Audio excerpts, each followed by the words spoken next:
Hey everyone, Rascal here. And Mama, welcome to our podcast. Today we are covering the Netflix series Q-Force with our special guest, Sean Phoenix. Hey, I'm here and I'm so excited to do this podcast on Q-Force, one of my favorite series of 2021. Yes, and thank you for recommending it to us and making a request that we cover it on the podcast. Yes. Now, this series is a satirical take on James Bond's world and other spy series as a team of queer agents want to prove themselves in the field to their higher-ups. Yes. And before we start with it, be sure to like, subscribe, and click the notification bell to get this in future podcasts and World of Paws videos. Absolutely. We are so happy to say people who did not watch this series really missed out. Yes. Yes. Absolutely. And the promos didn't do it justice. Yes. They took a few elements and showed it and made it seem like it was a show that was all joke and no story. Right. And really, it's got a great plot, great story, Yes. great characters, really fun to watch. Yes. And when it was first out, the whole thing was that a lot of people just didn't want to see it. They didn't even want Netflix to put up on their service. So it was a delay.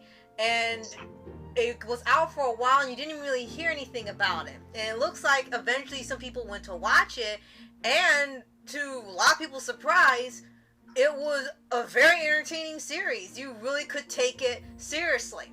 So tell us, Phoenix, what got you to first watch Q-Force or Queer Force? Yeah. Yeah. What got me interested is because the actor and comedian named Sean Hayes was starring in it, and he's playing the main character of the story, Steve Merriweather, and I was really hooked on it. And of course, his character throughout the series, I really loved him a lot because he was so relatable in many ways. And plus, not to mention, the creator of Q-Force mentioned that they take it on like a gay version of James Bond. Mm-hmm. Mm-hmm. And they did a great job. They really did. They Yes. kept all the elements that are from the older movies, from Yes. the 50s and 60s, and they integrated with things that are current as well as far as spy movies go. So they did a good job. Right. Yep, and it has an all-star cast as well. The creator of Stranger Things voicing Agent Buck, Matt Rogerson, I think, played Twink, and Wanda Sykes played Deb, and of course, the creator himself played the love interest, Benji. Okay. Wow. Okay. I remember seeing something about that on Twitter. And so that was true. Okay. Now, David Harbour is the one from Stranger Things. Yes. Yes. Okay. Okay. I thought I remembered. Yeah. Yeah. Obviously, I already had a Netflix alumni Yeah, working on the show. right. Okay. Yeah, and the cast is excellent. And it's very easy to end up with a favorite character a few episodes in. Yeah. Our favorite character is Tink. Twink, yeah. Yeah, I knew Twink would be your favorite because of his personality. Yes. And things. Yes, it's like the things that he says, and then his power or his special Of skill. transformation. Yes, puts on any outfit and he immediately becomes that person. It's absolutely hilarious. Mimics the voice, the figure, the style, everything. It's absolutely hilarious. And he's got his card-carrying drag queen card. Yeah. Yeah. And some of his lines were just like some of the best examples of the dialogue in the show. They really make a lot of quips, a lot of smart humor and everything, especially when you know the sources. And it's really good how each character balanced the other characters. They were distinct personalities. They weren't cookie cutter. They weren't all the same. Each one had totally different personalities. Right. Totally different jobs within the agency. Right. And Yes. each voice actor really was great at making them individuals and not just a bunch of people you're watching on yet another show. It never felt like that. Right. Yep, this was so different from any other animated show from Netflix that I've watched. And unfortunately, as you've told us, there won't be a second season. Right. Yeah, due to, of course, Netflix's animation problem that they have been having recently. Right. Yeah. So I want to say before, if you haven't seen this, it's exclusively on Netflix. There won't be a second season, but the great part about the show is we watched the final episode.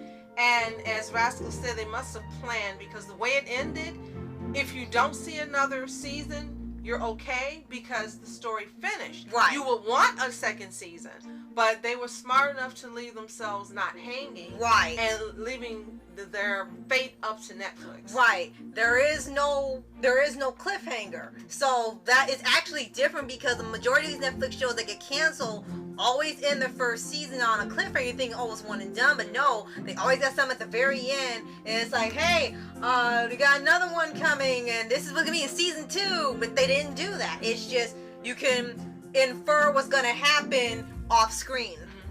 How did you like the ending, Phoenix? Honestly, the ending, it still really wanted me to have more, because I really wanted to see what happened next, but I was pretty much okay with its ending. I just really am still praying for season 2, because the creator himself even mentioned that he's still working on more. Okay. He really wants to adapt as well. Okay. So good thing they have, more ideas in hand, but again, they had planned ahead, and it looks like they made a smart move on that, because we thought it was gonna be a cliffhanger, and we thought it was gonna be like, okay, they rushed this, look, they want to do more than only did half the story, but they didn't. They really told a cohesive story in 10 minutes, and they're about like 26 minutes each, and they were managed to tell the whole thing without feeling like it was too long or too short or trying to stretch it out or something. It felt like it was made for this format. Yeah. Now, this show is not for kids. No, So it's if not. there are any kids listening, you should be watching Cute No. It is adult entertainment. It is fun entertainment, but it definitely isn't for anyone under the age of 18. No. Nope, it ain't. No. We want to get that away, because there were points where they had similar shows on Netflix, and there were reports of kids clicking on the shows because they were cartoons, and they thought they were for kids or any age, and they started to put like warning labels and videos and things to know that it is not for under a certain age. So yeah, definitely want you to know that up front. So, Phoenix, tell us about the plot and what goes on during the season. Right, during this season, right. Tell us what's going on. Alright, so for the plot, this is about a guy who was recently a military graduate, and when at his graduation he confirms that he is gay, and everyone does not take him seriously and does not accept him for who he is, until he has his only mentor that cared for him and accepts him for who he is moved to California, because California, accepts LGBTQ a lot. And of course, 10 years later, he's just still he has his own crew, and of course, they really needed a mission just for once. And then they finally get one, because there was a guy that was after a chip / some hard drive that they were going to use to nuke this whole town and world. And so their mission was a success. Yes, that's true. And then it kept moving on, and then Steve meets his future love interest, Benji, which, to be honest, their relationship was also one that got me hooked on this series as well. Definitely. And of course, Agent Buck, who's a douchebag at times until we get to learn more into his character in episodes later, he also joins their team as well. Yeah. That's true, yeah. And again, what's really fantastic is each character is distinct. Right. Everyone has their own personality, their own goals, and then they all work together for this common mission. But within the story, each one has their own goals, their own desires, and things they want to see come about, and all of them get realize as the story progresses. Yes. You get to the end of the season. Right. And that is actually something I was going to bring up. With shows that have this similar format, whether it be with Netflix, Hulu, or on cable TV, usually when they want to write these types of stories, one thing you kind of notice is that sometimes when they write these characters, they don't tend to really go beyond one trait. They have one trait, one goal, and it's the same exact thing, same exact treatment. Like with Steve's story, it's something you have seen in some other shows. But the difference is with the other shows, that's the entire thing, nothing's done about it, and you're just supposed to like go with it and expect nothing else. This is just like they didn't want to write anymore. But with Steve's story is that he's actively trying to prove himself. That it does go somewhere. There's still something happening, and there's proof what he's saying is happening as you're watching. Not just you gotta take their word for it, or oh, we just wrote this character to be like that just to fuel the point. They actually wrote a character arc, and you see that his dream is getting realized throughout the season. Definitely. Yeah. And I think a misconception is when you see Q-Force and you realize what it is, a lot of people assume, well, you know, if I'm not queer, I shouldn't watch it. And yes, the target audience is Q-Force. Yeah. But it has been written and presented in a way that they want anybody to watch it. Right. Anyone to watch it, enjoy it, love the characters, love the story, appreciate what it's offering, have some fun at the same time, Right. have some mystery and suspense. It's all in there. Yes. And again, if you haven't watched this show, you're really missing out. It's something you should take a look at. Yes, there are some moments where there are some new characters. They have it in a lot of the shows. So Right. It's just Netflix. there is at times there's foul language like a lot of other shows. Right. But it does not interfere with the story or the enjoyment. It's here and there. It's spattered throughout. It's not every episode all the time. And I Right. think that's a lot of people have that misconception and think that's what it is. And it's totally not what the series offers. It offers something that you really need to take a look at and enjoy. Yeah. I know I keep saying it because we didn't know what to expect. Yeah. We wanted to give it a chance. Sean has recommended so many good things for us. And after we got into it, after the third episode, we really got into it. Right. And it was like, okay, this is great. Why did they not promote this in the right way? Why was it not given a chance? Why is it now canceled? Right. Yeah. So true. So tell us, if it did get a second season, what would you hope to see? If it did get a second season, and I'm still praying it does, I really hope to see more of Steve and Benji's relationship, how they work things out, you know, ever since the breakup that breaks my heart every time.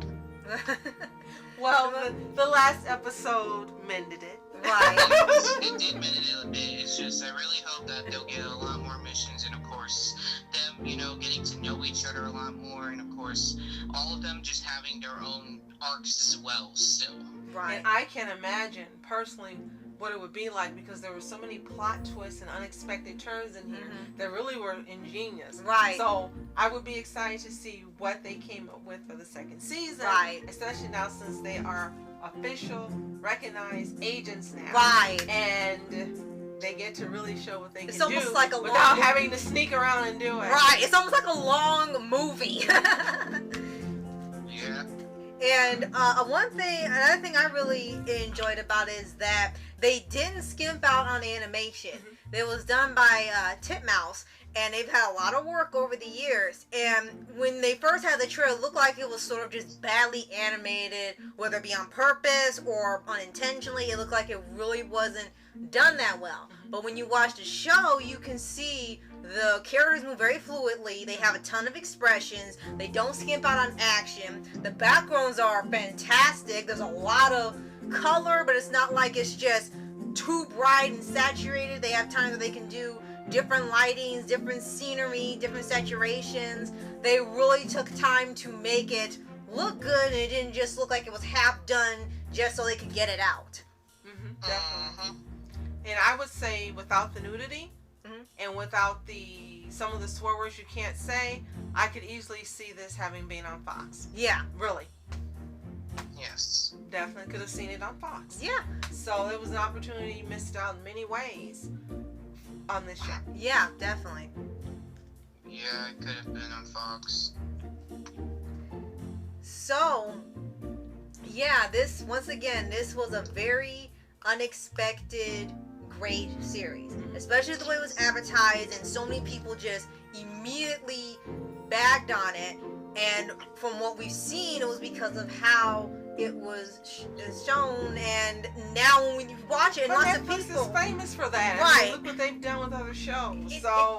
You've come to expect this from Netflix. Right. They're gonna pick out the things that are inconsequential, don't make any difference, pretend this is the show, Yeah. and then screw up promotion. And then when you watch the show, and we've seen a few people on YouTube, or people on Twitter and things, regardless of their orientation, were like, you know what, this was actually good. There's actually a story. It was not just one thing that they advertised, and because of that, that really, really affected. And we've seen that done with other Netflix shows. We've seen it done with movies and things where it's perceived as one way, and then you're like, this was fantastic. Why'd you make it look like something else? Exactly. Well, I guess the one positive thing we can really say is that Netflix, up till now, we'll say, because they're changing so many things, has been a place where anyone can take a project, get it greenlit, and present their work. Right. And it's a good thing that shows like this that represent LGBTQ has an opportunity, along with other shows like Arlo and some others, to find a place where they can be appreciated. Right. So we'll say right now, thank you, Netflix.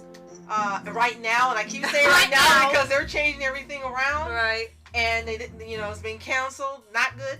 Right. But we have to be grateful that they have given so many projects like this a place to have a home and a place to be enjoyed and appreciated. Yeah. So we can be grateful for that. Yeah. Yeah. So if you have not seen Q-Force, it is available again exclusively on Netflix. It's 10 episodes. If you're over 18, you gotta see it. If you have seen Q-Force, let us know what you think in the comments below. Did you enjoy it? Do you have a favorite character? Do you have favorite episodes? Do you wish there was a season 2? What are your thoughts? What are your thoughts, actually? We really, really want to hear. And so does Phoenix. Yes. Yeah, I do. And if you haven't already, subscribe for updates and weekly videos on your favorite anime series, animated shows, and all things animation. Absolutely. And last but not least, be sure to visit Sean Phoenix's channel. He has some great videos. Yes. If you think Q-Force is funny, check out some of his videos. You're right. It's a nice place to be. And we are cheering him on to 1,000 subscribers. Yes. Thanks. I really am trying my best to get there. So any final comments on Q-Force, because we know it's one of your most favorite shows ever? Definitely give that show a watch, and really good, and it's just has really good guest stars on this show, and plus it'll make you feel a lot of things. No comment and don't ask us what I meant by that. Okay. So, thank you so much for watching. I'm Rascal Entertainment. I'm Mom Entertainment. And I'm Sean Phoenix. Have a toontastic day. Peace. And happy Pride Month. Yes.